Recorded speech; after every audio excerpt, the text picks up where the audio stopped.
Mes chers amis, merci.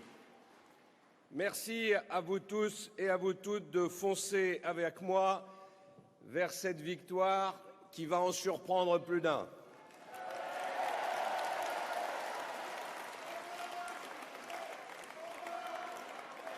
Tous ceux qui, depuis 3 mois, me canardent en permanence, ne peuvent pas admettre l'idée que nous pourrions gagner cette élection. Eh bien, on va leur montrer que les Français veulent l'alternance et que rien ne pourra les détourner de ce désir de changer profondément la politique de notre pays.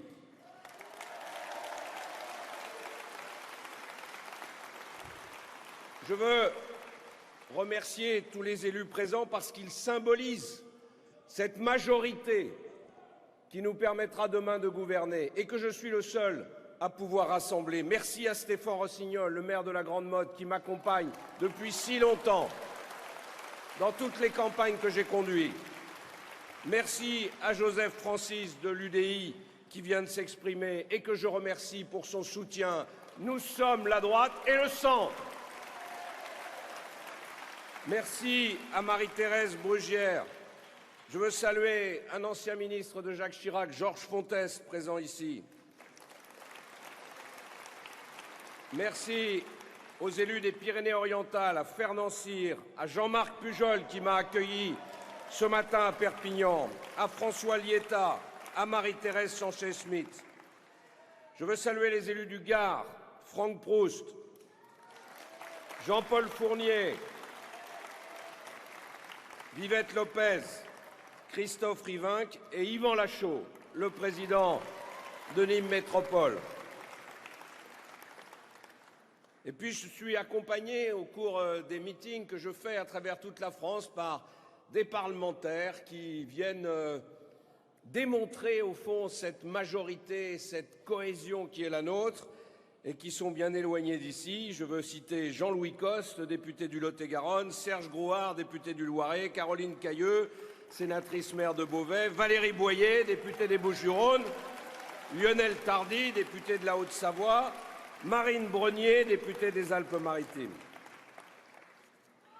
Alors, chaque soir, comme ici à Montpellier, je vois des foules de plus en plus nombreuses. Je vois des foules de Français courageux et de Français libres qui veulent en finir avec l'échec, qui veulent l'alternance, qui ne veulent pas se laisser voler cette élection. Et c'est vrai que cette élection, ce n'est pas une élection comme les autres. Elle est sans équivalent par l'ampleur des enjeux sur lesquels les Français sont appelés à se prononcer. Elle est sans équivalent par l'ampleur des subterfuges déployés justement pour occulter ces enjeux. Tout est fait pour vous détourner de cette préoccupation qui est pourtant la plus essentielle au jour du scrutin suprême, celle du destin de votre pays. Et si vous êtes si nombreux, et si vous êtes de plus en plus nombreux tous les soirs, c'est parce que justement vous êtes conscients de ces enjeux et que vous n'êtes pas dupes de ces manœuvres. Mais mes amis, l'alternance, ce n'est pas un but en soi. Nous voulons l'alternance parce qu'on veut redresser la France. Et le redressement de la France, il est absolument nécessaire. L'état d'urgence dans notre pays est partout. Dans le fléau du chômage, qui nous entraîne au bord de l'explosion sociale, dans nos finances publiques, qui nous entraînent à la faillite, dans les classes moyennes, qui s'inquiètent pour l'avenir de leurs enfants, dans les banlieues à la dérive, dans la France rurale qui se sent abandonnée, dans notre école qui n'est plus que l'ombre d'elle-même, dans l'Union européenne qui est menacée de désintégration, et enfin dans cette guerre que le totalitarisme islamiste a déclarée aux sociétés libres et en premier lieu à la France. Mais que s'est-il donc passé pour que nous nous retrouvions dans cette situation déprimante qui favorise la montée des extrêmes à des niveaux jamais vus? Que s'est-il passé pour qu'un si grand nombre de Français aient les nerfs à vif au point de se tourner dans un ultime geste de désespoir vers les aventures les plus dangereuses? Pourquoi la France va-t-elle si mal? Et qu'est-ce que nous devons faire pour qu'elle retrouve confiance en elle-même? Voilà les questions qui devraient être posées depuis le début de cette campagne présidentielle, parce que ce sont les questions les plus cruciales pour l'avenir des Français.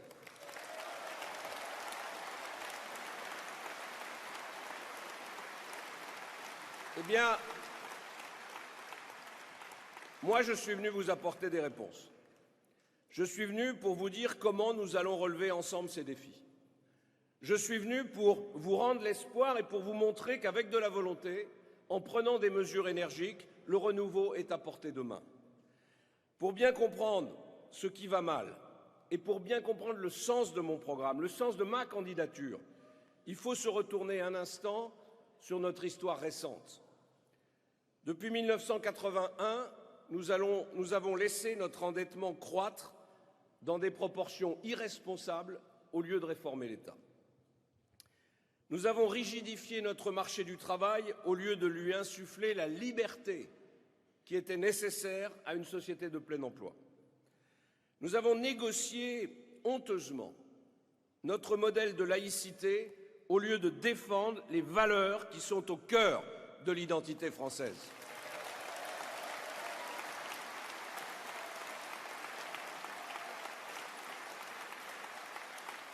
Nous avons laissé l'Europe se transformer en technocratie au lieu d'en faire un instrument de progrès et de développement au service des nations.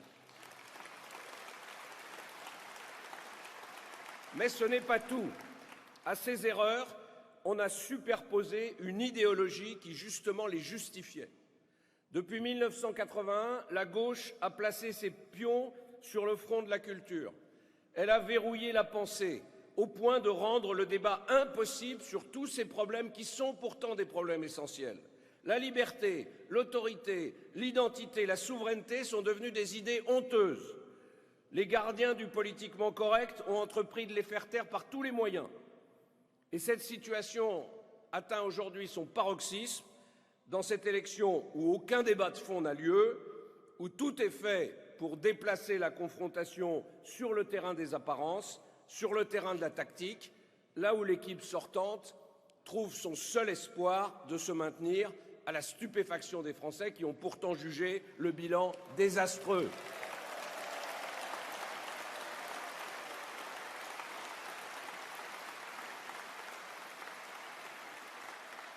Mais ce n'est pas tout encore.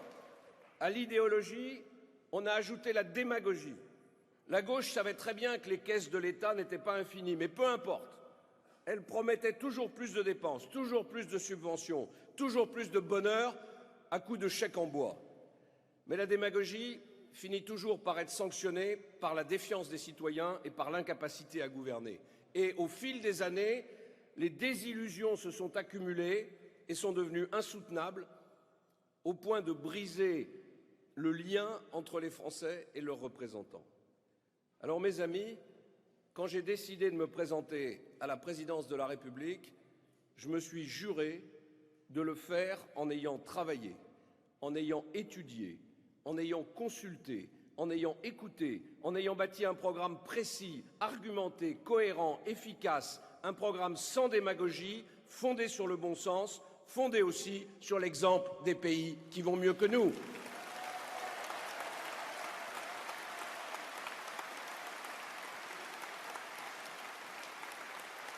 Je me suis juré de ne pas jouer à l'illusionniste, de dire ce que je pense, même quand ça ne plaît pas, et de proposer des choses que je ferai vraiment et que je ferai rapidement. Moi, je n'ai pas passé à rêver ma vie comme si je deviendrais forcément président de la République. Comme d'autres, vous savez, qui s'y voient dès le jardin d'enfants. Moi, j'ai consacré toute ma vie d'homme au service de mon pays, au service de ma commune, au service de mon département, au service de ma région et au service de la France. Pendant toutes ces années, partout où j'étais, à tous les niveaux, les plus modestes comme les plus élevés, je me suis battu dans la mesure de mes responsabilités pour donner une vie meilleure à mes administrés, pour faire progresser la France, pour la moderniser, pour la maintenir dans le peloton de tête des grandes nations du monde. Et aujourd'hui, je suis en colère quand je vois que nous sommes à la traîne alors que des grands pays qui sont parfaitement comparables aux nôtres sont au plein emploi, avec une croissance meilleure que la nôtre et avec un moral d'acier par rapport à l'avenir de la jeunesse de leur pays.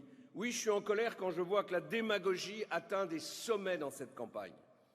La démagogie de M. Macron qui dit oui à tout le monde et qui sera tout aussi incapable que M. Hollande de décider quoi que ce soit.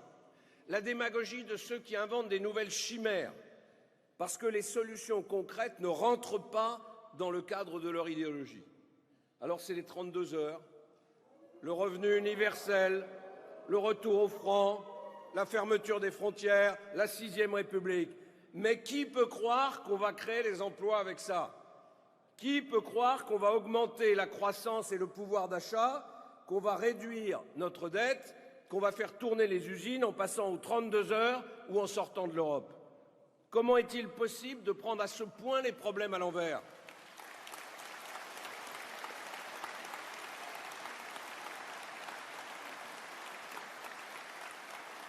Les mots de la France ne viennent pas de l'euro, ils ne viennent pas de l'Allemagne, ils viennent de nous. Ils viennent de nos pesanteurs, ils viennent de nos rigidités, ils viennent de nos blocages idéologiques et ils viennent des socialistes qui les ont sacrément aggravés.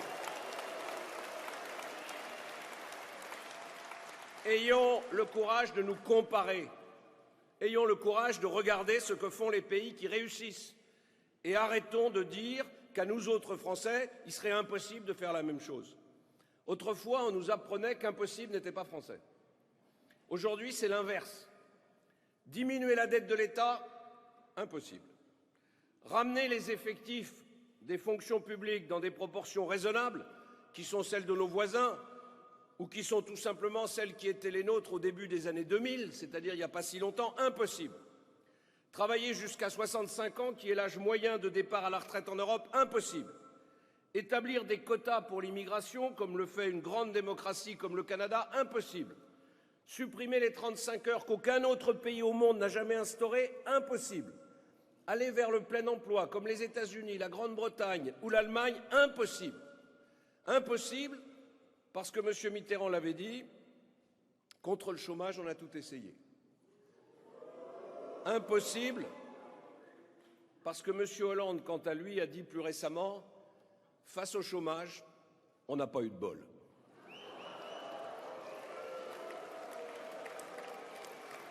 Les autres pays ont eu du bol, mais pas nous.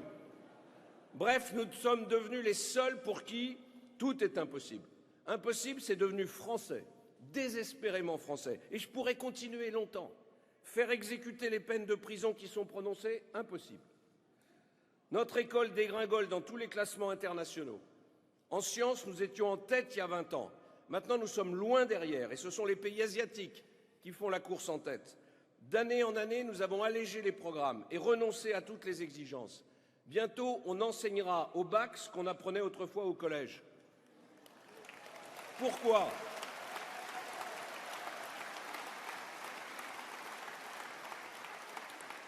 Pourquoi ? Mais parce que vous vous rendez compte, apprendre, c'est peut-être possible pour les Coréens ou pour les Chinois, mais pour les Français, c'est impossible.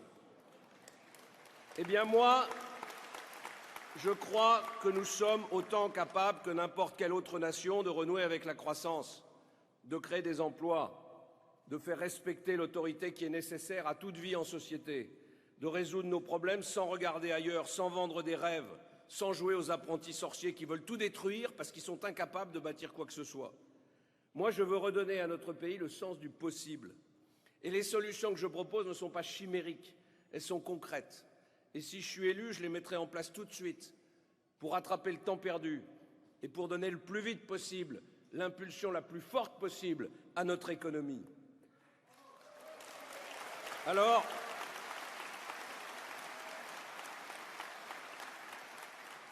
je le ferai avec une valeur, un principe que nous avons presque oublié alors qu'elle est au cœur de notre société, de notre devise républicaine, alors que nous en avons été pendant si longtemps les porte-drapeaux dans le monde entier. Cette valeur, c'est la liberté.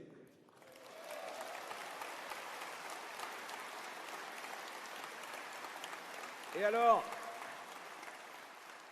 si vous me le permettez, dans tous les meetings, il y a une personne qui parle aux malentendants.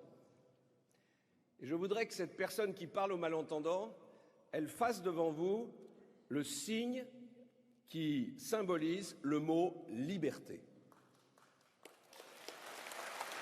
Et je voudrais qu'on l'applaudisse et qu'on le remercie.